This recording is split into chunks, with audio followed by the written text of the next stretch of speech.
Hi, welcome to Workbridge Garden Centre. Today we're going to be talking about my favourite thing, compost.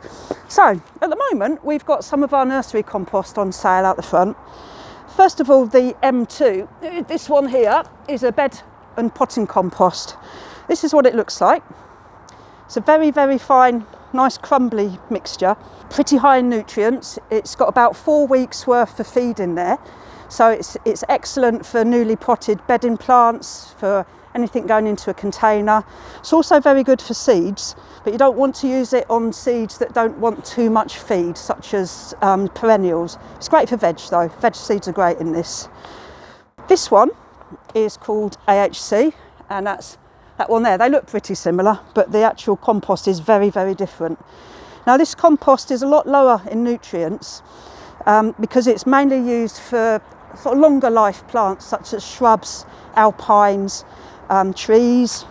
It's a mix of peat and it's 20% pine bark.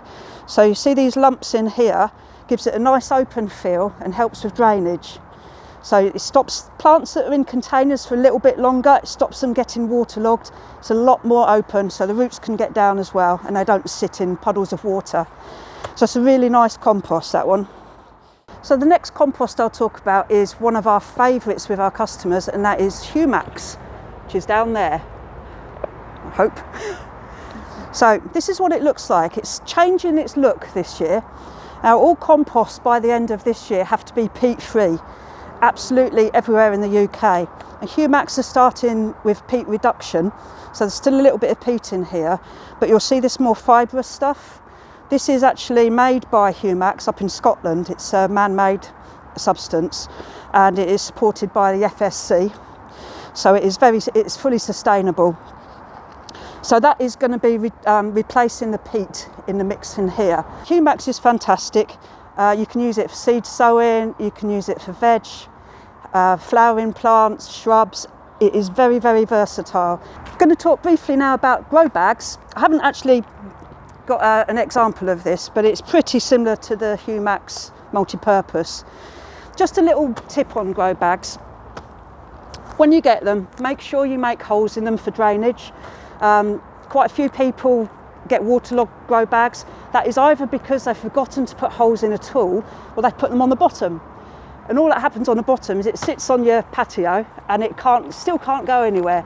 So put some holes in the side and then the moisture will come out and that won't get quite so waterlogged. Also, when you first use these, you need to put about 5 litres of water in it before you plant, and the compost inside will swell. So always do that before you plant. Maybe do it in the morning and then pop your plants in the afternoon. Yeah, grow bags fantastic. They've got little holes on here. 3 holes is usually enough. 3 tomato plants in one of these or 2 cucumbers, and there's enough feed in there to keep them going for a good while. Right, and then the last thing we're going to talk about today is what on earth is John Innis? That is the main question we get in the garden centre. You'll see it on a lot of things, John Innis number 1, John Innis number 2, John Innis number 3.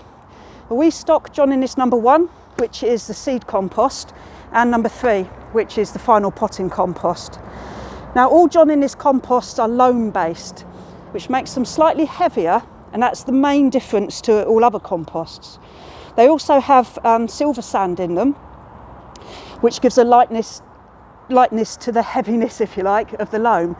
Now, the loam provides a natural reservoir of nutrients that the plants can take from when they need it, and it releases nitrogen much slower than any other compost.